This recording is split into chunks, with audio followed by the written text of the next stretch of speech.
गुरुर्ब्रह्मा गुरुर्विष्णू गुरुर्देव महेश्वरा सद्गुरु साक्षात परब्रह्मा तस्मै श्री सद्गुरुवे नमः।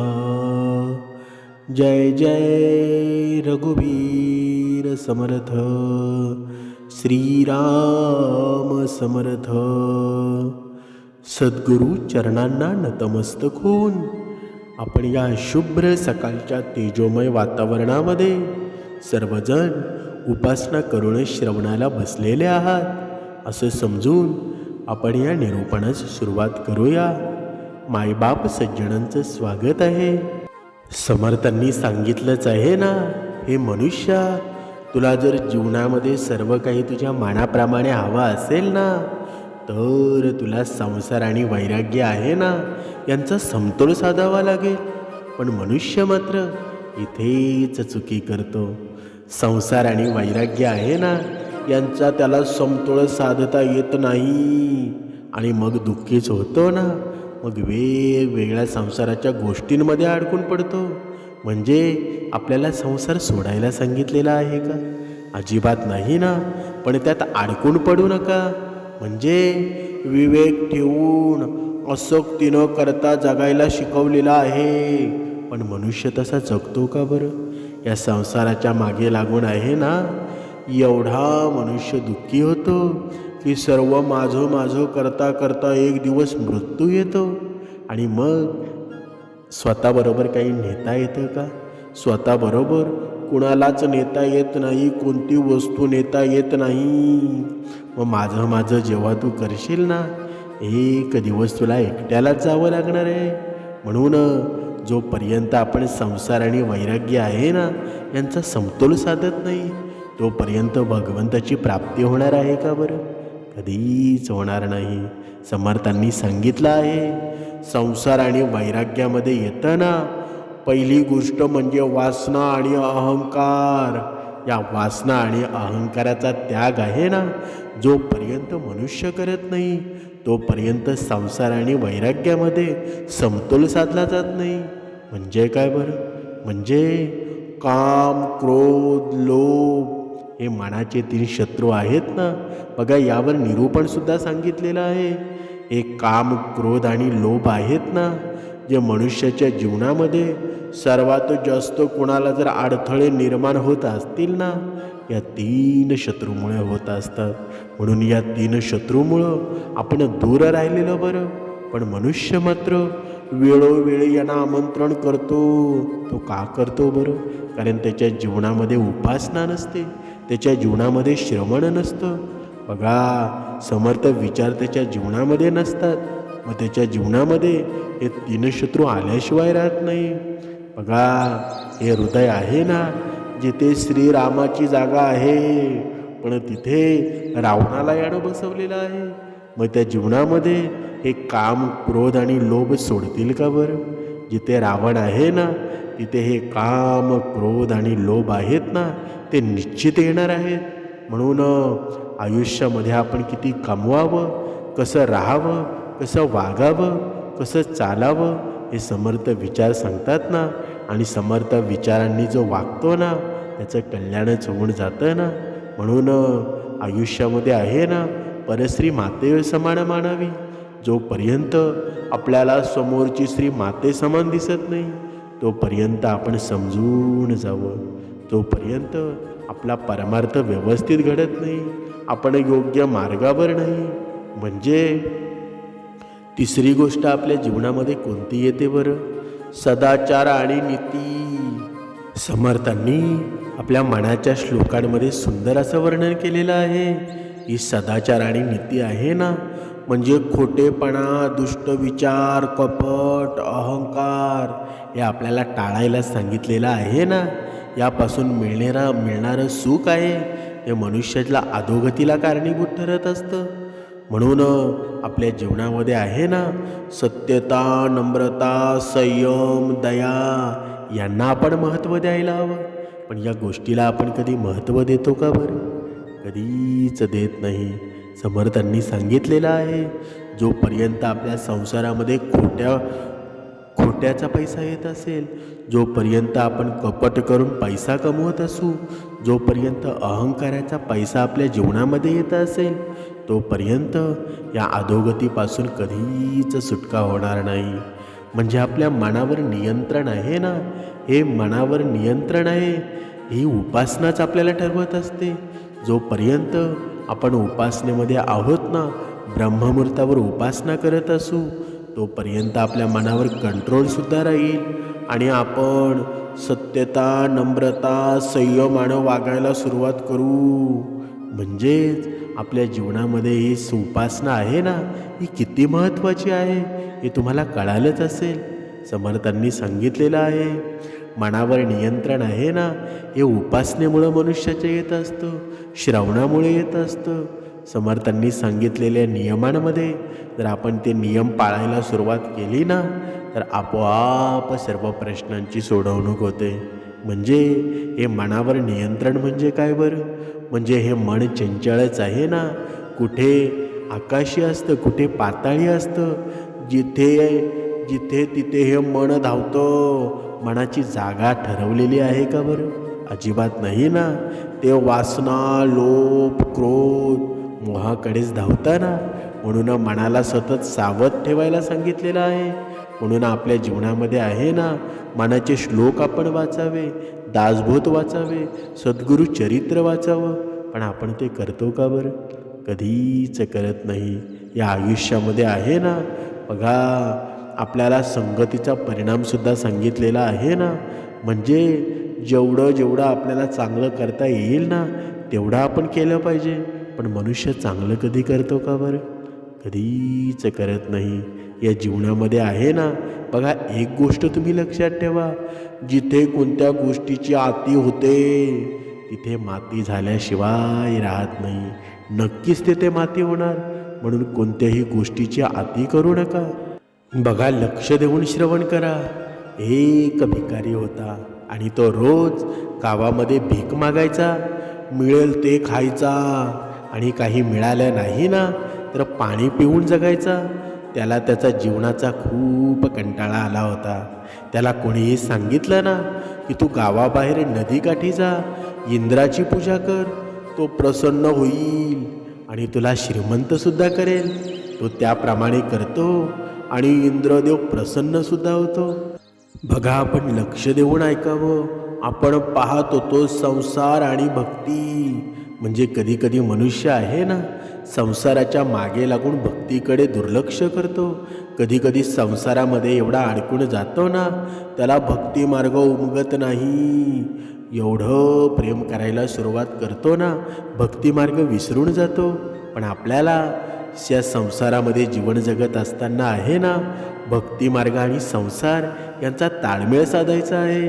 म्हणजेच बघा, आपण पाहत होतो की तो भिकारी होता ना, बघा त्याला इंद्रदेव प्रसन्न होतो. इंद्रदेव त्याला म्हणतो की तू तुझी झोळी पुढे कर, मी त्यात पैसे टाकतो. बघा, मी त्यामध्ये पैसे टाकत जाईल. तू जेव्हा थांब म्हणशील तेव्हा मी थांबेल. मात्र हे लक्षात ठेव, जर तुझी झोळी फाटली ना आणि पैसे खाली पडले तर त्याची माती होईल. बघा, शेवट देव आहे ना, देव भक्ताच्या सुद्धा पुढेच असतो ना. पण भक्ताला हे कळतं का बरं? कधीच कळत नाही. इंद्रदेवाने सांगितलं की जेव्हा ती तुझे सर्व काही झोळीतून पडणारे ती मोहरं आहेत, ती सोन्याची मोहरं आहेत, जे काही पैसे आहेत ते पैसे जेव्हा खाली पडतील ना, त्यांची सर्व काही माती होईल. मग तेव्हा तू जेव्हा थांब म्हणशील तेव्हा मी थांबेल. मात्र हे लक्षात ठेव, जर तुझी झोळी फाटली, पैसे खाली पडले तर त्याची मातीच होऊन जाईल ना. तो भिकारी आपल्या झोळीमध्ये मावेळ एवढे पैसे घेतो आणि त्याला थांब म्हणतो. तेवढ्या पैशावर तो आनंदित होतो. त्यावर तो गावामध्ये येतो, चांगले कपडे घेतो, घर बांधतो. त्याला एक जण विचारतो, तू एकदम कसा श्रीमंत झालास बरं? तेव्हा तो त्याला सगळी हकीकत सांगतो. त्या माणसालाही पैशाची हाव सुटते. तो सुद्धा गावाबाहेर जातो, इंद्राला प्रसन्न करतो. इंद्रदेव त्याच्या झोळीत पैसे टाकायला सुरुवात करतो, तो आणखी मागत राहतो. शेवटी पैशाच्या हव्यासापायी थांब म्हणायचं विसरतो. त्यामुळे त्याच्या झोळीवर त्या पैशांचा ताण पडतो आणि ती झोळीसुद्धा फाटून जाते ना. सर्व पैसे खाली पडतात व त्याची माती होते. त्याचबरोबर इंद्रसुद्धा नाहीसा होतो. त्याच्यापाशी रडण्याशिवाय काही उरतं का बरं? काहीच नाही ना. म्हणूनच समर्थांनी सांगितलेलं आहे, हे आहे आयुष्य आहे ना, हे असंच आहे. किती जरी आपण कुणासाठी जरी काही केलं ना, किती जरी आपल्याकडे पैसा असेल तरीसुद्धा त्या पैशाचा उपयोग होतो का? या हव्यासापायी आहे ना, या अहंकारापायी आहे. मनुष्याची राख रांगोळीच होते ना. आपण म्हणतो हा माझा तो माझा, पण आपलं कुणी असतं का बरं? भगवंताशिवाय आपलं कुणी नाही. म्हणून जास्त अहंकार बरा नव्हे. मनुष्य करतो काय? या पैशापायी एवढे वाईट उद्योग करतो ना की त्याच्या मनाला सुद्धा काही काळ पटत नाही.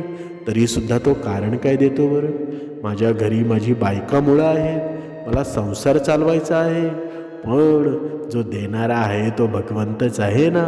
जो वरती आपला बाप बसलेला आहे, अन्नदाता आहे, तो आपला भगवंतच आहे ना.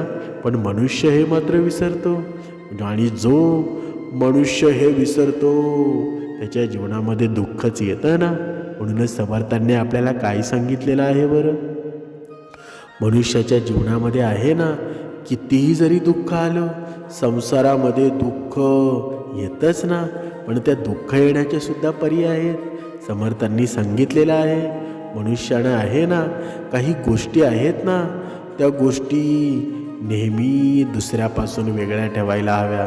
पण मनुष्य मात्र मन मोकळं सर्व काही बोलून टाकतो. म्हणजे घरातील टोकाचे वादविवाद आहेत, कुटुंबाच्या सदस्यात असलेले मतभेद आहेत, हे लोकांना कधीही सांगू नका.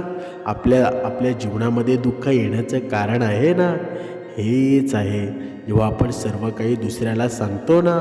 कारण सत्य चप्पल घालून बाहेर निघेपर्यंत हे खोटं आहे ना, ते गावभर हिंडून आलेलं असतं. बघा, तुमच्या लक्षात आलं असेल का बरं? बघा, सत्य आहे ना, चप्पल घालून बाहेर निघेपर्यंत हे खोटं आहे ना, गावभर हिंडून आलेलं असतं. म्हणजे लोकांच्या समोर आपण सगळेच भेद खोलू नका, कारण आपल्यासोबत झालेला असतो एक लोकांना कळतं आणि दुसरा आणि सगळीकडे पसरतं. म्हणजे काय बरं? म्हणजे एक गोष्ट लोकांना कळण्या अगोदर तिसरीच गोष्ट लोकांना माहीत होते. मग आपल्या जीवनामध्ये आपण सत्य जरी असू ना, तरीसुद्धा आपण खोटेपणाने वागलो असं लोकांचा ग्रह असतो. म्हणून तुमची आर्थिक परिस्थिती काय आहे ना, तुम्ही किती कमवता, या अजिबात कोणाला सांगू नका. त्यावरून लोक तुम्हाला जजच करतात ना, त्राससुद्धा देतील. मग पैसेसुद्धा तुम्हाला जरी तुमच्याकडे असतील ना, तरी त्या पैशांचा तुमच्या जीवनामध्ये सुख निर्माण होणार नाही. म्हणजे तुमच्या जीवनातील कडू चांगल्या आठवणी आहेत ना, तुम्ही दुसऱ्यांना सिक्रेट सांगत बसू नका. जर आपणच इतरांना आपले गुपित सांगण्या वाचून आपल्याला रोखू शकत नाही, तर तुम्ही इतरांवर विश्वास कसा ठेवाल? आपण जेव्हा आपलं गुपित गोष्टी इतरांना सांगतो तेव्हा आपले थोडे मन हलकं होतं ना, मनाला थोडा असा आधार मिळतो. परंतु तेच गुपित आपण इतरांना कळलं तर आपली बाजू कमकुवत होते व आपला तो एक वीक पॉईंट बनू शकतो ना. म्हणजे आपल्या या आतील गोष्टी आहेत, या कोणाला सांगाव्यात ना, हे मनुष्यानं अगोदर लक्षात घेणं गरजेचं आहे. पण हे मनुष्य लक्षात घेतो का बरं? जोपर्यंत त्याच्या लक्षात येतं ना, तोपर्यंत सर्व काही बदललेलं असतं. म्हणजे बऱ्याच लोकांना सवय असते, आपण भविष्यात काय करणार आहे ते मनमोकळेपणानं इतरांना सांगावं. परंतु हे पूर्णपणे चुकीचंच आहे ना. कारण प्रत्येकजण दुसऱ्याला प्रगतीपथावर गेलेला पाहू शकत नाही. एकतर तो त्या व्यक्तीच्या बरोबर तो लपलेला राहिला पाहिजे किंवा खालच्या पातळीमध्ये राहिला पाहिजे, तोवर गेला नाही पाहिजे ना, अशी प्रत्येकाचीच मानसिकता असते. पण मनुष्य तसं करतो का बरं? कधीच करत नाही. तुमच्या आयुष्यातल्या सगळ्यात मोठं ध्येय आहे ना, ते कोणालाही सांगू नका. कारण पहिली गोष्ट तर ही आहे, ते लोकांना कळल्यानंतर लोक हसतात सुद्धा ना, त्यामुळं तुमचे डिमोटिव्ह होऊ शकता. दुसरी गोष्ट म्हणजे तुम्हाला सतत सांगत राहतील की तू हे करू शकला नाही, तुला हे जमणार नाही. आणि तिसरी गोष्ट म्हणजे की समजा ते मिळवताना तुम्ही हरलात किंवा एखाद्या संकटामध्ये सापडलात, की असं रिकामं बसलेले लोक हसतात ना, ते तुम्हाला म्हणणार की आम्ही तुला सांगत होतो की तू हे करू नको, तुला पहिलंच सांगितलेलं होतं ना की तुला ते जमणार नाही, तरी तू का केलंस बरं. म्हणून काही आतील गोष्टी आहेत ना, त्या प्रत्येकाला सांगत बसू नका. तुमच्या जीवनात पूर्वी काही गोष्टी घडलेल्या असतील ना, त्यासुद्धा इतरांशी शेअर करू नका. म्हणजे या सर्व गोष्टींचं आपण पाहिलं ना, की आपल्या एक लक्षात येतं की आपल्या जीवनामध्ये आपल्याला जो धोका देतो ना, तो मनुष्यच असतो ना, तो आपलाच असतो. मग आपण विश्वास नक्की ठेवावा कुणावर. समर्थांनी सांगितलेलं आहे की मनुष्याचं मन आहे ना, ते एवढं चंचल आहे की जरी त्याला कोणी धोका दिला तरी त्यावर तो वारंवार विश्वास ठेवतो. बघा, कधी कधी पती पत्नीमध्ये हे भरपूर वेळा घडतं. प्रेयसीमध्ये बघा, एखादी प्रेयसी असते ना, तर एखाद्या मुलाला किंवा मुलीला बघा दोघांपैकी एकाने धोका दिला ना, तरी त्यांना वाटत असतं की हा माझ्यावर पुन्हा प्रेम करेल, हा माझ्यावर खरं प्रेम करेल. पण तसं होतं का बरं. पुन्हा पुन्हा तो मुलगा विश्वास ठेवतो, पुन्हा पुन्हा पती त्या पत्नीवर विश्वास ठेवते, पण तरीसुद्धा तो व्यसन सोडतो का बरं. कधीच सोडत नाही. हा विश्वास आहे ना, समर्थांनी सांगितलंच आहे की हा विश्वास जर तुम्ही भगवंतावर ठेवला, भगवंताची मनापासून उपासना केली, जर तुमच्या जीवनामध्ये ब्रह्ममुहूर्तावर उपासना घडली ना, तर तुमच्या जीवनामध्ये आहे ना, तुम्ही पाहिलेली सर्व स्वप्न पूर्ण होतील. समर्थांनी सांगितलेलं आहे, हे आयुष्य आहे ना, खूप दुःखांनी भरलेलं आहे, पण त्यात आपल्याला जर सुख हवं असेल ना, तर आयुष्यामध्ये रोज श्रवण करायला हवं, रोज उपासना आहे ना आपल्या जीवनामध्ये घडायलाच हवी. पण मनुष्य मात्र उपासना करतो का बरं. बघा, तुम्ही स्वतःला विचारा. जोपर्यंत आपण स्वतःला हे विचारत नाहीत ना, तोपर्यंत आपल्या जीवनामध्ये खरी भक्ती घडली जाणार नाही. म्हणजेच ही भक्ती घडायला मन निर्मळ असावं लागतं. आणि हे निर्मळ मन असतं कुठे बरं. हे निर्मळ मन आहे ना, हे निर्मळ मन बनतं उपासनेमध्ये, हे निर्मळ मन बनतं समर्थांच्या विचारांमध्ये. जेव्हा आपल्या जीवनामध्ये रोज संत संगती घडेल ना, रोज चांगले विचार आपल्या जीवनामध्ये येतील, तेव्हा सर्व प्रश्नांची उत्तरं तुम्हाला मिळणार आहेत. तुम्हाला तुमच्या आपल्यापासून होणारा त्रास आहे, जवळच्या व्यक्तीपासून होणारा त्रास आहे, म्हणजे तुम्ही सहन करत जर बसाल ना, तोपर्यंत वेळ निघून गेलेली असेल. आपण कितपर्यंत सहन करतो ना, याचीसुद्धा हद्द आहे.